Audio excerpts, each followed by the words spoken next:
हैं मनीष बिडलान जी, जो कि एक सामाजिक कार्यकर्ता के साथ साथ भारतीय जनता पार्टी मयूर विहार जिले के महामंत्री हैं। आपको बता दें कि केंद्र सरकार की तारीफ करते हुए मनीष बिडलान जी ने दिल्ली सरकार और कांग्रेस को जमकर कोसा।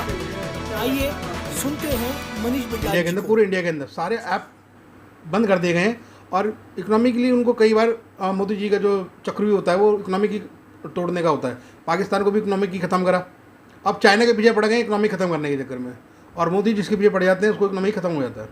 तो आज ऐप के रूप में जो हम तो बधाई देते हैं भारतीय जनता पार्टी के यशस्वी प्रधानमंत्री जी को, नरेंद्र मोदी जी को, कि जिन्होंने इतना बड़ा स्टेप उठाया है पूरे हिंदुस्तान के लिए कि जितने भी टिकटॉक्स हैं, क्योंकि आपने पिछले दिन देखा होगा टिकटॉक के चक्कर में कितने लोगों के एक्सीडेंट्स हुए हैं रेलवेज़ के अंदर।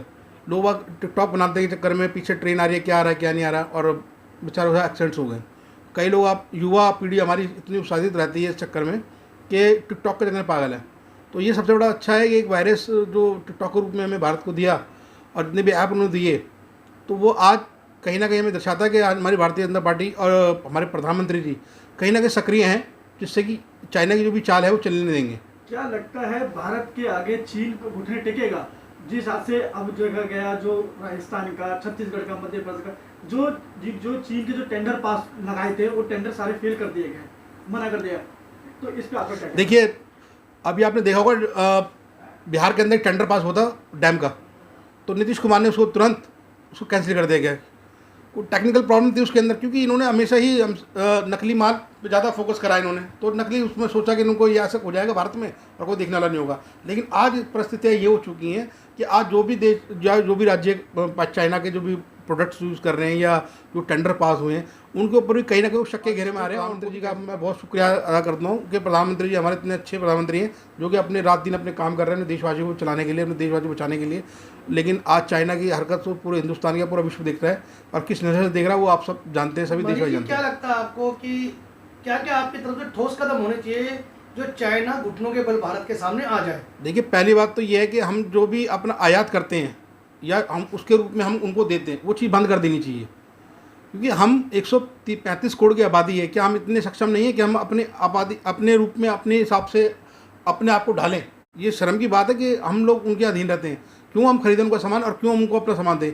जो वो करने जैसा भी करें। हम अपने देश के ऊपर अपने आत्मनिर्भर रहें, जो कि प्रधानमंत्री ने नारा दिया आत्मनिर्भर होना जरूरी है। तो आत्मनिर्भर होकर अपने देश को आगे बढ़ाइए। तो क्या इसके लिए उद्योग लगाने चाहिए? भारत सरकार को ऐसी नीति लानी चाहिए? बिल्कुल, भारत के अंदर उद्योग लगने चाहिए। भारत को जितने भी हमारे यंगस्टर हैं, देखिए सबसे युवा देश भारत माना गया, ठीक है, इसकी आबादी को। तो इसीलिए इनके लिए सोचना चाहिए, उद्योग के लिए इनको फंडिंग करनी चाहिए। जैसे कि आपने 20 लाख करोड़ रुपए मोदी जी ने दिया है, वो उस सेक्शन में दिया है कि आप चाहे वो किसी भी उद्योग का हो। और आपने देखा होगा अभी जो मोदी जी ने जो मेक इन इंडिया के तहत जो बच्चे हमारे तैयार हो रहे हैं, तो वो अपने उद्योगों के लिए आगे बढ़ें और अपने सक्षम हों और आगे बढ़कर देश के लिए कुछ करें। मनीष जी, यही एक सवाल निकलता, आम आदमी पार्टी और कांग्रेस दोनों बीजेपी के जो डीजल है और पेट्रोल को लेकर, महंगाई को लेकर विरोध कर रही है। देखिए, ये सरकार 70 साल से इतने समय से राज करती आई है कांग्रेस। आज तक कभी कांग्रेस ने कब कहा पेट्रोल दाम बढ़े घटे बढ़ाए कैसे मर्जी घटे? राज्यों को अथॉरिटी है कि अपने हिसाब से वेट को कम कर सकता है, लेकिन आज तक कभी किए? ये अगर ये पहले इस चीज़ को सुचारू रूप से रखते और इतने एक्टिव रहते तो आज शायद कहीं ना कहीं हमारा देश इकोनॉमिकली बहुत आगे होता और बहुत आगे पहुंच चुका होता।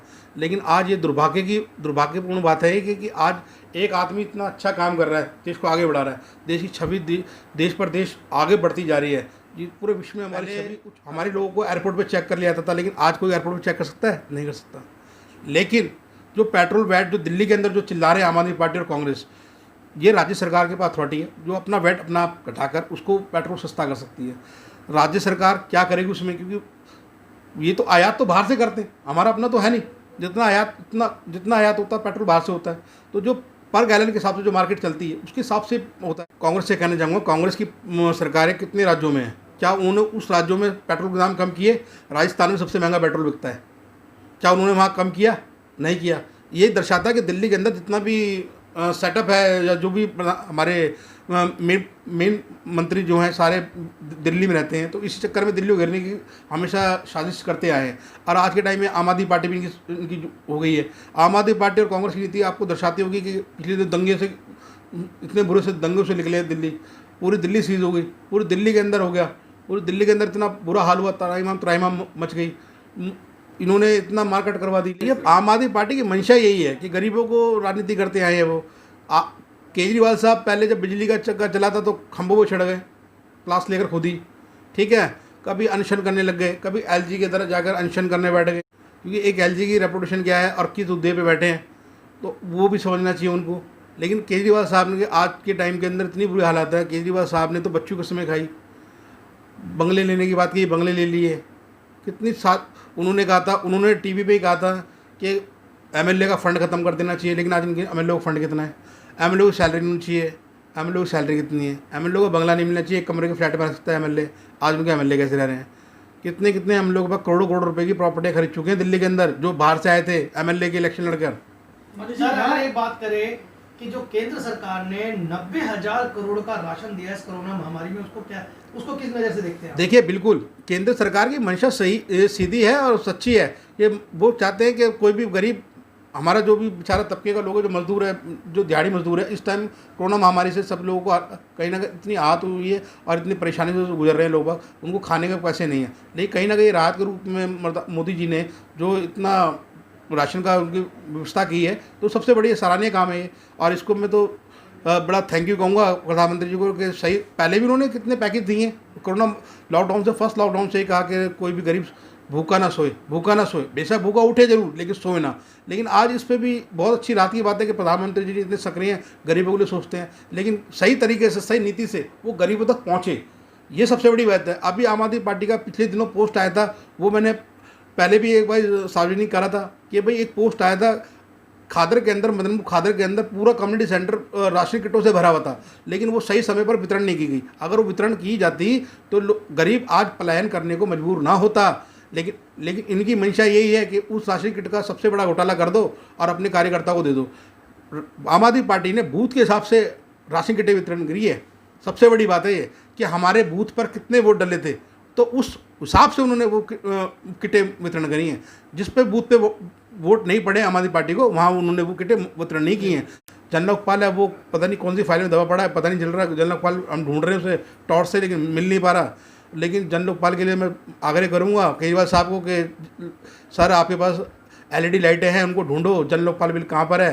तो केजरीवाल साहब को तो चश्मा भी लगा पड़ा बेचारे, खांसी भी उनकी प्रधानमंत्री मोदी जी ने ठीक कराई थी बेंगलोर में कि आप वो खांसी हो रखी कुत्ते वाली, आप जाके ठीक करा लो, लेकिन कहीं ना कहीं उसको भी आसान नहीं। सवाल निकलता है, जब तक देखा गया केंद्र सरकार ने अरे ना बेडों की कमी मिल रही है, ना जांचों की कमी हो रही है, जब तक दिल्ली सरकार के हाथ में था तो बहुत ज़्यादा ऐसी शिकायतें आती थी। देखिए, दिल्ली सरकार, सबसे पहली बात तो दिल्ली सरकार हॉस्पिटल में झांकने ही नहीं गई। जो उनके जो सत्येंद्र जैन है, वो अपने पार्क में बैठते थे, कुर्सी लेकर चाय का प्याला लेकर उनको करते थे और चले जाते थे। केजरीवाल साहब शाम को 5 बजे टीवी पे नई शर्ट पहनकर बैठ जाते हैं, पीछे फ्लैग लगे हुए इंडिया के, अपने घर से कॉन्फ्रेंस कर लेते हैं, मीडिया को बुला लेते हैं। क्यों 3 बंगलों का बंगला रखा है, इतना बड़ा प्रधानमंत्री बनने वाला था वो, तो CM रह गया बेचारा। उसके बाद आज जो प्रॉब्लम हुई कहाँ से क्रिएट? एक तो कोविड के 19 के जो भी हॉस्पिटल उन्होंने सार्वजनिक नहीं किए थे, पेशेंट परेशान, पब्लिक परेशान, लोग परेशान, कहाँ जाएँ? जहाँ जाएँ वहाँ उनको भगा दें कि भाई तो कोविड का है। दिल्ली, फिर बाद में मुद्दा आ गया कि दिल्ली के हैं जी, ये तो दिल्ली के इलाज वाले करेंगे, बाहर वालों को इलाज करेंगे नहीं। अरे जब बाहर वाले इलाज करने आएंगे तो उनको कहाँ भेजोगे? तो सबसे पहले तो उसको बीच में करना चाहिए था कि आपको लिस्ट वाइज करना चाहिए था कि भाई ये पेशेंट यहाँ के होंगे और ये पेशेंट यहाँ के होंगे। ये अस्पताल की हालत देखते आप पहले, जो पहले थी, लेकिन आज देखिए जब से अमित शाह का दौरा हुआ है, क्योंकि काम करने की नीयत होनी चाहिए। सबसे बड़ी चीज़ ये है कि काम करने की नीयत नहीं है तुम लोगों की, सिर्फ राजनीति करने की नीयत है कि धरना प्रदर्शन कर लो, 4 दिन भूखे रह लो, सरकार अपने आप में। सरकार वो नहीं है, अब तो डंडों से धुड़ेगी, पैरामेट्रिक फोर्स से डंडों से धुड़ोगे अगर कोई रोड पर उतरा। और अब उतरो ना, अब कोरोना महामारी चल रही है, अब उतरो ना। सबसे बड़ी बात तो अब उतरना चाहिए तुम्हें कि इस कोरोना महामारी से हमें कुछ नहीं होगा। शाहीन बाग वाले कहते थे हमें कोरोना नहीं होगा, कितने कोरोना पेशेंट निकल गए, कहाँ से आ गया? अरे भैया, ये कोरोना वायरस किसी को, पार्टी को, किसी को, जाति को, किसी को देख कर नहीं आता, ये सबके साथ है।